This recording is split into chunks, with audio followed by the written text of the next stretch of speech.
কথাগুলো বলতেছেন যে প্রিমিয়ার লিগে হাইয়েস্ট উইকেট টেকার প্লাস হচ্ছে qualify highest run wicket taker হয়েছে, বা দেখেন এটা কিন্তু 4-5 মাস আগে, অলমোস্ট 4 মান্থসের আগে।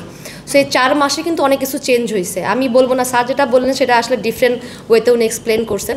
বিষয়টা হচ্ছে 4 মাসে বলবো যে 18 জন প্লেয়ার মধ্যে কিন্তু নিশিতা যে প্লেয়ারকে আমরা এখন পিক করেছি এবং ও ছিল, সো 2 প্লেয়ারকে কিন্তু সবাই অবজার্ভ করে আসছে, কোচেস থেকে শুরু করে হচ্ছে সিলেক্টর সহ।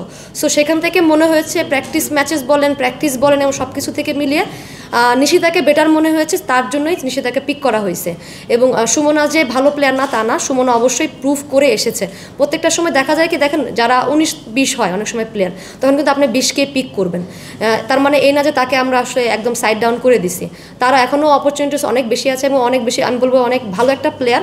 এবং নিশিতা যাকে আমরা নিয়েছি অনেক ইয়াং, বাট ওর যেটা স্যার বললেন যে ওর অ্যাকুরেসিটা অনেক অন্যরকম, এবং ও যে অ্যাজ এন মানে স্পেশালি অফ স্পিনারদের কাছ থেকে আসলে একটা টিম যা চায় সেটা আসলে ও ফুলফিল করে, তার জন্য ও টিমের আছে।